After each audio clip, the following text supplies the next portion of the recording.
coming. I'm not sure that the world is ready to receive this. If you don't answer the fire bell when you're a fireman, things burn to the ground. And that's exactly what's going to happen to America. It's going to burn to the ground. Get out, get out, get out.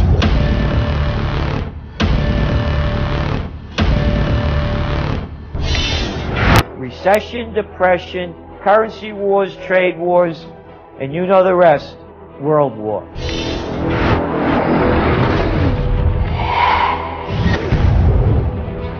I see a total systemic collapse of the United States.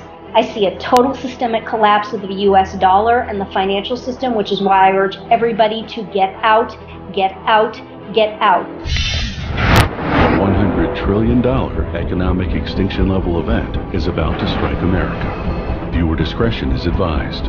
We are moving into a land of both shadow and substance, of desperation, anguish, and national disaster. Our next stop, America's coming nightmare.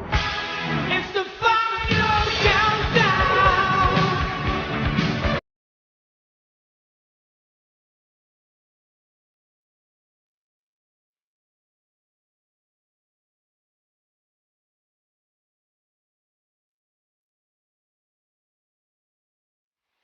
Our federal government, military, and intelligence community have begun to implement emergency measures, yet the American people have been kept in the dark about everything.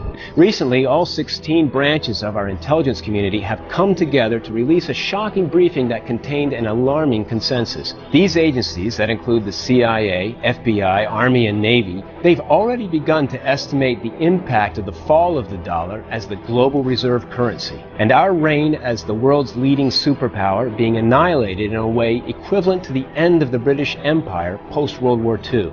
And the endgame could be a nightmarish scenario where the world falls into an extended period of global anarchy. And we're on the verge of entering the darkest economic period in our nation's history, one that will ignite a 25-year Great Depression. Some might be surprised to learn that the fate of America's economy has already been determined, verified, and announced by the Obama White House. Yet, it has received scant attention from the corporate media. In 2011, economist Kyle Bass interviewed a senior member of the Obama administration about its planned solutions for fixing the U.S. economy and trade deficit. This single 7-word response clarifies everything, explains everything, and leaves little else to discuss. We're just going to kill the dollar. There it is, the entire agenda in one short sentence. It explains everything we've been seeing domestically and globally. That one statement makes every other question irrelevant, or otherwise answers all economic questions and explains everything. Nothing else matters. I urge you to ponder that statement and all it implies. Doing so will provide you with the clarity to understand not only what is taking place today, but what is yet to come. It is important to note the specificity of the word kill. Stated in the active voice, it means an unambiguously intentional and deliberate act. The murder of our national currency, the United States dollar, is the ultimate agenda to be implemented under Obama. To kill our national currency will subvert the United States and destroy it from within. Obama is running up trillions upon trillions upon trillions of dollars in new debt, wherein the Obama regime is actively trying to mathematically collapse the United States. And I firmly believe that they've done it. They've reached critical mass. It can't be walked back now. This begs a number of questions, including what type of Americans would actually have as their objective the destruction of our national currency. To whom do they hold their allegiance, if not to the American people, whose life's work as well as the toil of our ancestors is represented in the form of wealth held in US dollars? Does this make any sense to us as Americans? The answer is, of course, no. By its very definition, to kill our national currency is an act of high treason by those engaged in this activity. It undermines the very sovereignty and survival of our nation and will have a life-changing impact on every citizen in the US. It will also impact every nation and the people of every nation on the planet, as the US dollar is presently the world's reserve currency. It is an act that should result in the filing of criminal charges against the conspirators, a trial of their peers, and if convicted, a death sentence. It's that serious. This was all done intentionally. It's called the Cloward and Piven strategy. Richard Cloward and Francis Fox Piven were two lifelong members of the Democratic Socialists of America who taught sociology at Columbia University. Piven later went on to City University of New York. In May 1966, Nation magazine, that's a real red magazine, an article titled The Way to the Poor, they outlined their strategy, proposing to use grassroots radical organizations to push ever more strident demands for public services at all levels of government. The result, they predicted, would be a profound financial and political crisis that would unleash powerful forces for major economic reform at the national level. Do not be deluded by the propaganda. Their ultimate goal is to leave us so discouraged, demoralized, and exhausted that we throw our hands up in defeat. As Barney Frank said, the middle class will be too distracted to fight. It's not just Barney Frank, pretty close to Saul Alinsky. Washington Times had an editorial today talking about how this influx threatens to transform the nation. They say this is a man-made disaster, but they say that this threatens to transform the nation. Do you believe that? I think what we're seeing now is the old Piven-Cloward strategy applied to policy. This is this idea that you overload the system with crisis, and the system has a limited amount of capacity to deal with one crisis at a time. So we're now at a point where you get the EPA, and then you have the Taliban, and now you have student loans, and then the next day we have an immigration crisis. We can't deal with this. Washington is not equipped to deal with it. And this sort of opens up the area for the president to come in with executive power and try to resolve everything. And unfortunately, I don't think we're going to like the way he resolves it. This cadre of these neo-Stalinists, of whom the front man, of whom the puppet is this guy who is purportedly named Barack Obama, they taught them that the only way that you can destroy the quote-unquote evil United States and establish a global totalitarian regime is that you have to collapse the United States from the inside out, primarily economically. And the way you do that is by overloading the federal government with all of these entitlements and all of this debt, and then collapse the entire thing from the inside out. We got Obama. Not bad. Not bad at all, I think. Not bad at all, I think. We got Obama.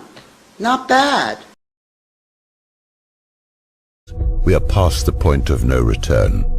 We will not be able to stop what is coming, but must be wise enough to prepare and get out of the way. The murder plot involving the death of the dollar did not begin with Obama, but he and other conspirators have accelerated the plans, plots, and schemes for its demise. The ultimate objective is to implement an international currency in tandem with a system of global governance. The problem is that most people are not thinking large enough, nor do they understand the magnitude of the lie. They are not seeing the larger picture as their focus is diverted elsewhere. Meanwhile, others continue to adhere to or even perpetuate the dual-party meme of governance, holding dearly to the notion that there is a practical difference between the Republican and Democratic parties. Have we not seen sufficient evidence that they are now of one party acting in concert with each other? They cannot see the collusion and backroom deals and continue to hope that the next election will finally change the unchangeable continuity of agenda. Most of the elected officials are on board with the subjugation of the United States to a global system of governance. Some are actively facilitating this agenda, while others are making nominal objections on the stage of political theater, whilst hoping to earn a seat at the global table. It's entertainment for the globalists, distraction of the masses, and diversionary fodder for the talking heads in the media. America has become a captured operation, captured from within. Think of the Vichy French internal collaboration with the enemy, or softening the ground for a full takeover from within. The takeover of America has already happened. The collaborators have already been installed, and we are now on a path to complete subjugation of a larger global system of governance. If you continue to doubt this, how else would you explain the numerous examples of our dual-party governmental acquiescence of self-destruction? It is a magic show, and many are still captivated by the magician's many diversions, failing to realize that we are engaged in a global war, while being simultaneously hobbled by enemy infiltrators from within. One reason we are seeing new stock market highs is the rush to the dollar from other currencies, especially in the Eurozone. Another reason is the monetization of our debt by the Federal Reserve, despite the previous denials of Ben Bernanke and others. Simply put, the plan by the globalists or the central bankers and those behind them is to create this rush to the US dollar like passengers from a sinking ship to lifeboats. Once the lifeboats are filled to capacity, they will be sunk, and the United States dollar will be completely worthless. As in such a scenario, many will not make it. Many will die from what is coming. What does an economic collapse in the United States, what does it look like? You can expect anywhere between 25 to 50 million dead in the first 90 days. You can have people dropping dead from violence, looting, rioting, right? You can have people dropping dead from lack of medication. We are the most medicated country on the planet. You're going to be seeing people drop dead from starvation, dehydration, and disease. You see where this country's going. You're going to see more violence in the streets when people lose everything and have nothing left to lose. They lose it, and they're losing it worldwide. There's going to be supply shortage. You're not going to be able to go to the supermarket and get your groceries. You're not going to be able to, pump gas in your car. The power grid is not going to be on. We're talking about a massive constriction in the flow of goods and services. I mean, it pretty much ceases during that point. That's what it's going to look like. It's not a pretty picture. Deagle.com has been estimating a massive population reduction and economic collapse for the U.S. 2025 forecast, with an even lower population estimate at 65 million. This would mean 80% of the population would have to leave, die, or no longer be part of the United States within 10 years. Like I said, it's going to burn to the ground, Greg. And it's, and the fire's already been lit. The biggest problem they have is they have regulators that don't regulate. Well, yeah. That's like having a fire department that won't answer the fire bell when it goes. And if you don't answer the fire bell when you're a fireman, things burn to the ground. And that's exactly what's going to happen to America. It's going to burn to the ground because of the absolute criminal, sociopathic nature of the people that have taken charge of your country. And it's going to burn to the ground. We have the equivalent of a mentally defective baboon. And by that, I mean national level United States governance, not only in the executive branch, but also in the Congress. These people are not only all universally psychopaths, but they are all universally slack-jawed, mouth-breathing imbeciles. Unfortunately, you've grown up hearing voices that incessantly warn of government as nothing more than some separate, sinister entity that's at the root of all our problems. Some of these same voices also do their best to gum up the works. They'll warn that tyranny is always lurking just around the corner. Tyranny with a capital T. You should reject these voices. Everything that's been done with torture, rendition, the NDAA, the Patriot Acts 1 and 2, from day one was focused on the American people, period. That's it. It's always been about erasing the Bill of Rights and Constitution and rolling out NSA spying publicly, saying it's for Al-Qaeda, rolling out total control and the end of any underground free market systems in the name of fighting Al-Qaeda, but really shutting down any type of free commerce. This is all about converting us from a free society to a tyranny with a capital T. Just as certain a collapse of the dollar is coming, so will be chaos on the streets of America caused by this plan to kill the dollar. The central bankers and the leaders selected to govern each country have effectively used the Hegelian dialectic to implement their agenda, just as stated by George H.W. Bush on September the 11th, 1990. Their predetermined solution of a new world order is being formed before our very eyes.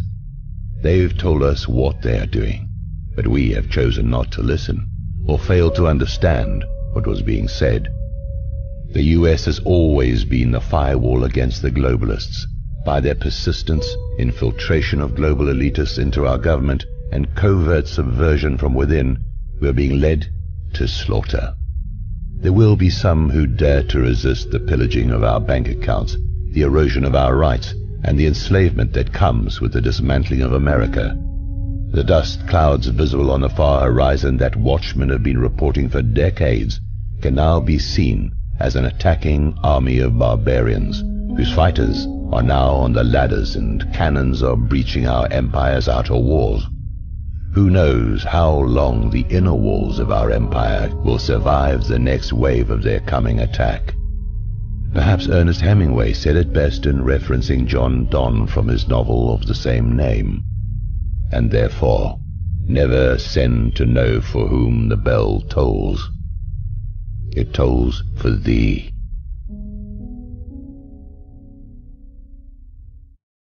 In Ingmar Bergman's classic film, Wild Strawberries, the filmmaker, through dreams, nightmares, and flashbacks, tries to make sense out of his troubled past. In the following footage, as I make use of the film's most noted and ill-omened sequence, the opening nightmare of Wild Strawberries' chief character, I try to make sense out of America's troubling and disquieting future. Our next stop, America's coming nightmare.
From the ashes of America's coming nightmare, we can rebuild the America we love and wish to protect from our nation's insidious enemy. Except the kernel of wheat falls into the ground and dies, taught the Lord Jesus Christ, it can bear no fruit. Ingmar Bergman's Wild Strawberries, with its nightmarish scenes of despair and death, can indeed bear the fruit of an awakening and new America.